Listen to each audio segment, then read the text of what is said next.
Welcome to this episode of Face the Facts. Today we have with us Ken Brown, Chairman of Citizens for a Capital Tax. Ken is a former mayor of Sonoma, California, and has been on the City Council for many years. Ken, your first caller is Barbara Williams from Sonoma. I just learned about this group from a link someone sent me. It got me intrigued. In fact, I'm wondering, what is a capital tax anyway? First, let me say that our idea is getting a lot of interest from some big-name people like Warren Buffett, who has spoken out in favor of higher taxes for the rich and keeping the inheritance tax high. Gary Trudeau has devoted his Doonesbury comic strip to the issue of unfair wealth distribution several times recently. So, is the capital tax just an inheritance tax? Not at all. It's a yearly tax based entirely on wealth. The idea is for the super rich to pay back to society some of the wealth they've been accumulating, not just when they die, but every year. So, what exactly is your plan? We want Congress to pass legislation imposing a tax on the wealthy strictly on the basis of their net worth and not their income. You could tax 100% of a wealthy person's income and he would still go on getting richer. Why is that? Because the rich own most of the raw materials of the world. Coal, oil, lumber, copper, gold, silver, and of course land itself. Over time, the value of those things always goes up. Ownership of wealth should not be a ticket to even more wealth.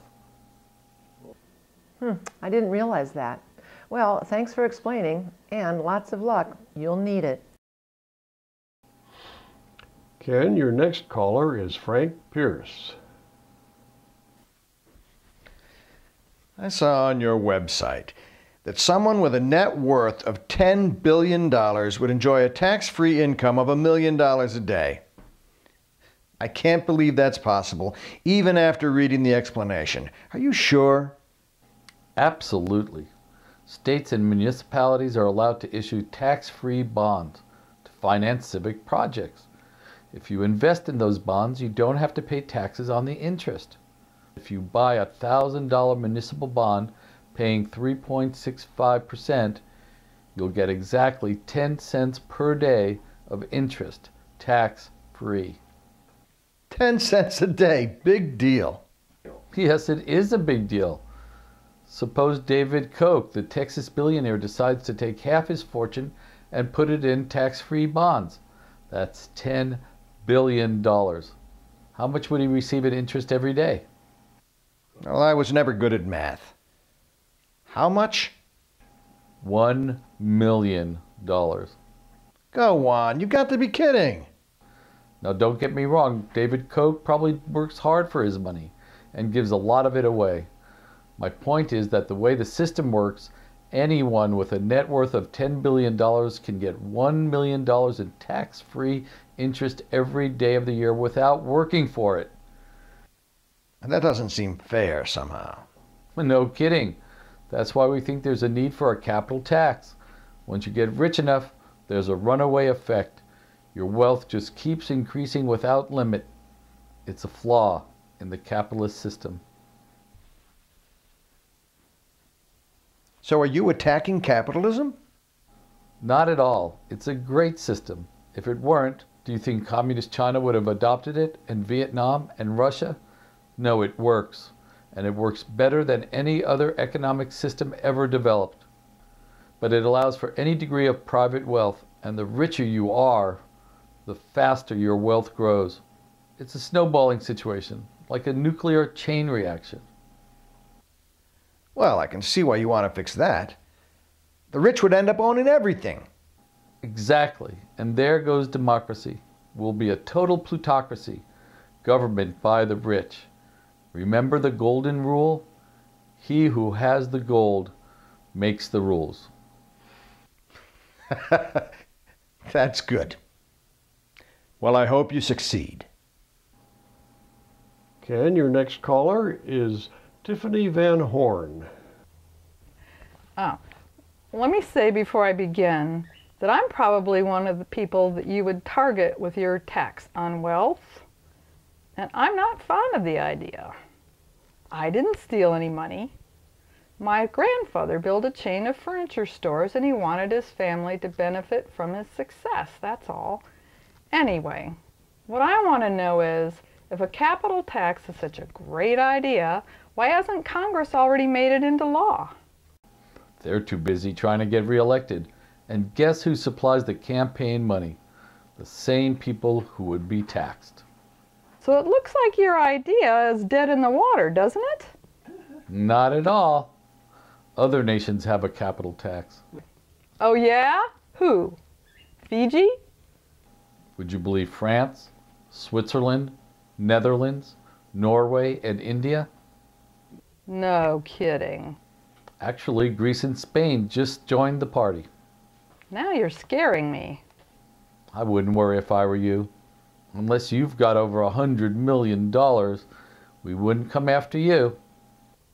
Well, that's a relief. But why tax the assets of the rich anyway? It's like Willie Sutton said, that's where the money is. Sutton. Wasn't he a bank robber? So, Aren't you stealing from the rich? it might look that way, but that's what the wealthy are doing to the poor all the time. After all, when the billionaire is paid $1 million a day on his municipal bonds, where does that money come from? It comes from the taxes Mr. Jones pays. Okay.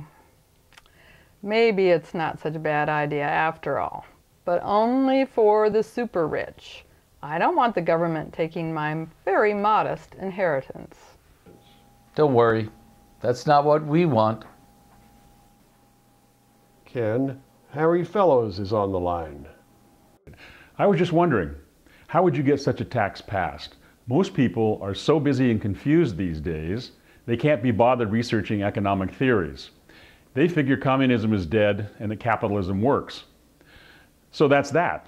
But just for talking purposes, how would your plan work? As I say, we'd only tax those with $100 million or more. Incidentally, a person with $100 million is guaranteed a lifetime income of over $10,000 a day for doing absolutely nothing. Think about that the next time you go to the ATM machine for grocery money. We would like to impose a progressive wealth tax on people with that kind of money. The idea is simply to stop runaway wealth accumulation as well as putting money back into the economy. It sounds good to me. Are there any other benefits? Definitely. A super rich person, by which I mean a billionaire, can corrupt government. When you have billions, you can buy anything or anybody. That's bad for society. And it's bad for the rich person who loses touch with ordinary reality. Did you see last year at Marienbad? Last year where? It's about some upper crust people being bored out of their skulls. Actually, that's all beside the point. I don't care if they're bored or if they fall overboard in a yacht race. I care about the general public. People could hope for a better life if some of the wealth were transferred from the super rich to the general good.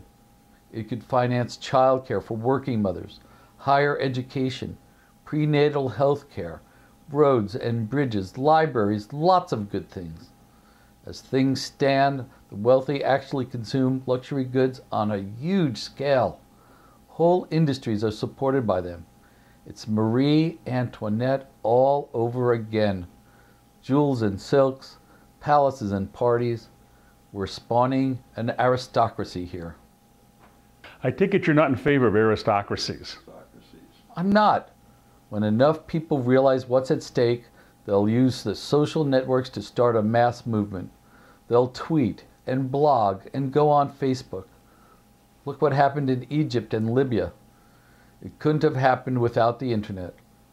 Well, I certainly hope that you're right. So do I.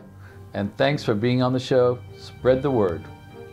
And thank you, Ken Brown, for explaining the capital tax. This may just be the famous idea whose time has come. The idea which cannot be resisted.